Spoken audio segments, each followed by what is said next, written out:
Good morning students. आज मैं BSc first semester का स्ट्रक्चर ऑफ बैक्टीरियल सेल आपको डिफाइन करूंगी।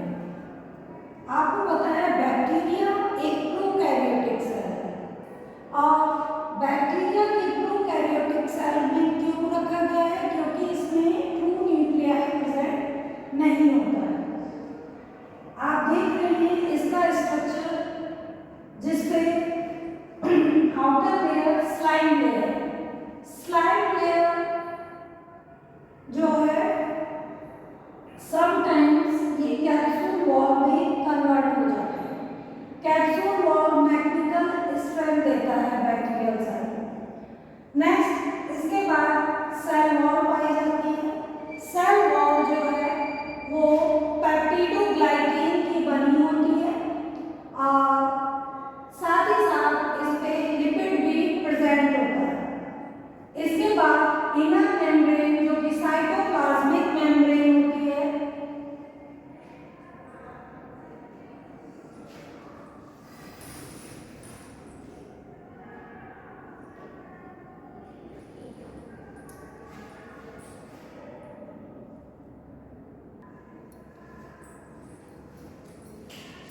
Cytoplasmic membrane.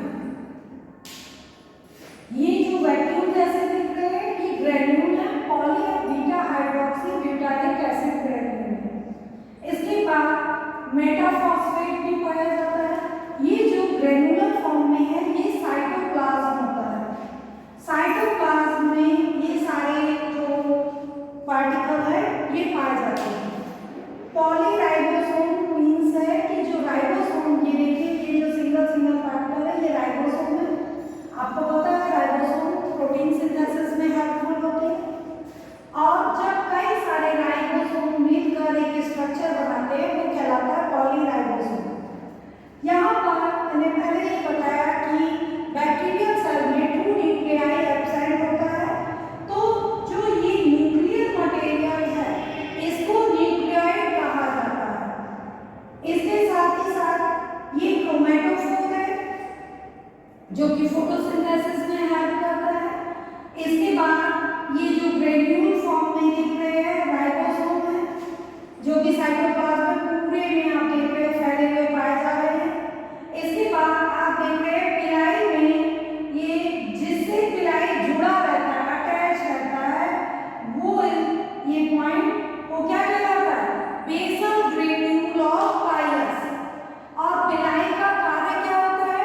जब कॉन्जुगेशन या जेनेटिक रिकॉम्बिनेशन होता है देन जो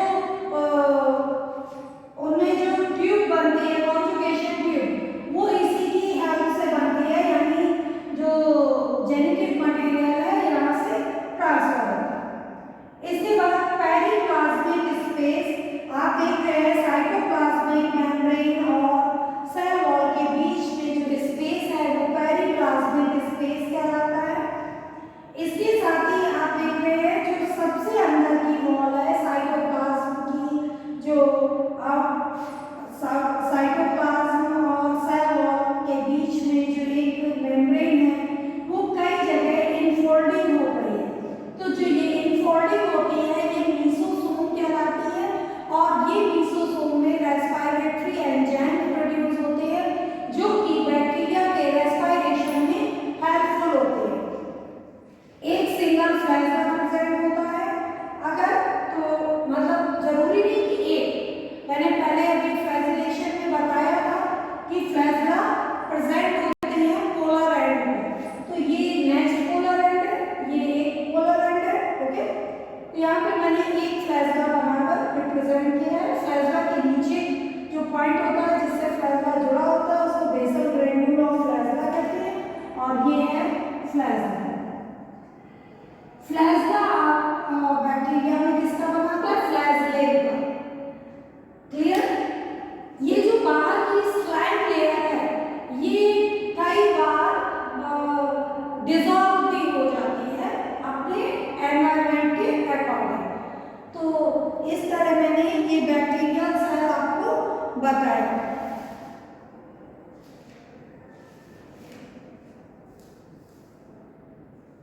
और आपको बता दूं